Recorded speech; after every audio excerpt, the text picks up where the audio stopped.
Inherent Vice est le dernier film réalisé par Paul Thomas Anderson après Magnolia et There Will Be Blood. Adapté du roman de Thomas Pynchon, Anderson y dirige Owen Wilson, Josh Brolin et Joaquin Phoenix. Dans l'Amérique des années 70, Doc Sportello retrouve son ex-petite amie qui vient lui demander de l'aide. Celle-ci lui explique que l'amant de la femme de son amant, ainsi que la femme de son amant, cherchent à placer son amant dans un asile. Évidemment, c'est bien plus compliqué que ça. C'est l'heure du duel.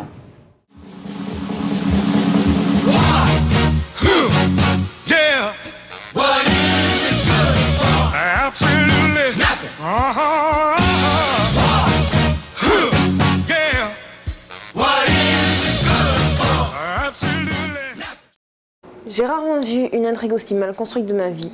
Je sais que c'est adapté d'un roman, mais c'est très élagué par rapport à l'œuvre principale et j'ai trouvé que le réalisateur se perdait dans les méandres de son histoire. Écoute, la première chose que j'aimerais te répondre, c'est que moi je ne juge pas un film en fonction de son adaptation vis-à-vis du roman. J'ai regardé un film sans avoir lu le bouquin, j'en sais strictement rien, on va dire je m'en contrefous. Mais en tout cas, ce qui est sûr, c'est qu'en effet, l'intrigue n'est pas mal construite, elle est juste complètement folle. Puisqu'en gros, moi je m'étais dit, je vois le premier plan. Ce premier plan qui est assez frappant, c'est deux maisons avec trois pauvres surfeurs en combinaison qui ont froid et qui grelottent, qui attendent leur vague depuis on ne sait pas combien d'années, qui contraste fortement avec la police qui vient s'ajouter à ça, à savoir Californie, plage je ne sais plus quoi, en 1970. Une police très légère, presque fleurie.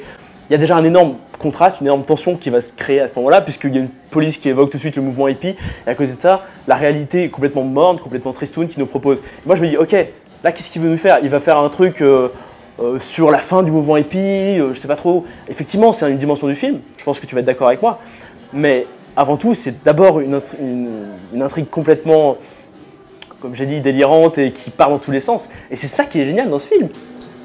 Donc tu penses que tu vas voir un film sans aucune notion d'intrigue et tu préfères te perdre directement dans le personnage sans chercher le sens, parce que c'est précisément ce que fait le film, comme tu l'as dit.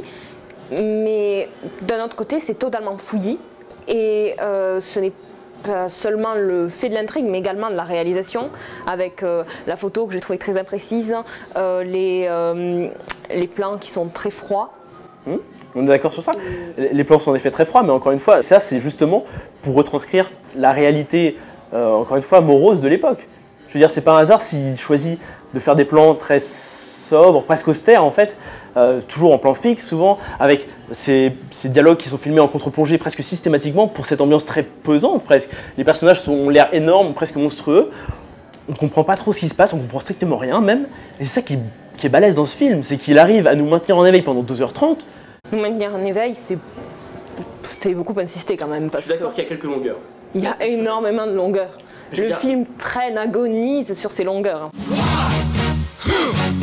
Oui, mais à côté de ça, il est quand même très drôle. Et quand il nous présente ce dentiste et cette secrétaire du dentiste qui arrive dans la salle en disant « Oh, excusez-moi, j'ai un problème de canapé, est-ce que vous pourriez venir m'aider ?» avec, sans oublier d'emporter le flacon de cocaïne, enfin, je veux dire, c'est grotesque. Et après, le dentiste qui revient en refermant sa braguette. Et ce qui est balèze dans ce film, c'est qu'aussi, il est très référencé dans le sens où il va régurgiter toute la série B américaine et tout le porno des années 70, très très crade, sans intérêt, pour en faire une œuvre complètement baroque et jouissive et vraiment très très drôle, je trouve. Mais justement, tu parles énormément de références, mais je pense que le spectateur lambda n'est pas à même de toutes les comprendre et qu'il se perd énormément dans les références, tout comme dans l'intrigue ou dans la réalisation. Et puis, quand tu parlais des scènes comiques, moi je trouve qu'elles sont vraiment désamorcées par le personnage de Joaquin Phoenix qui occupe vraiment tout l'espace et qui, pour le coup, mange tous les autres et qui ne fonctionne pas tout à fait dans son rôle de clown triste qu'il reprend comme dans le film Heure, en fait.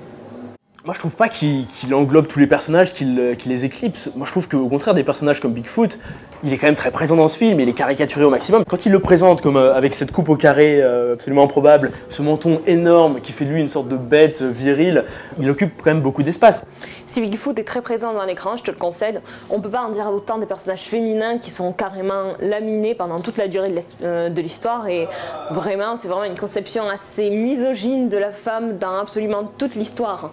Mais là encore, il reprend des clichés du porno. Je veux dire, les femmes qui sont sur des cravates à poil, c'est délirant. La promotion Brute Minou qui est absolument délirante aussi.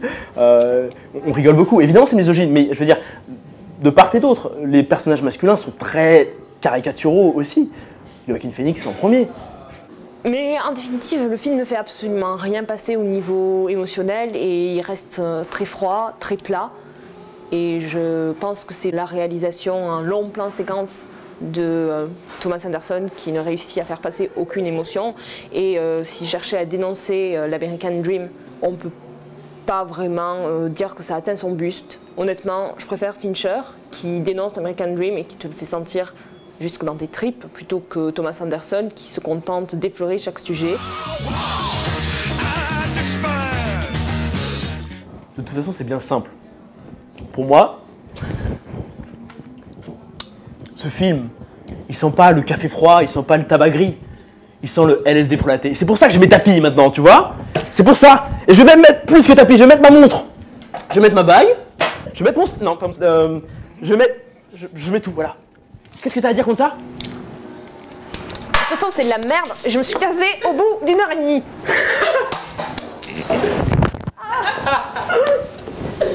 J'avais vraiment beaucoup de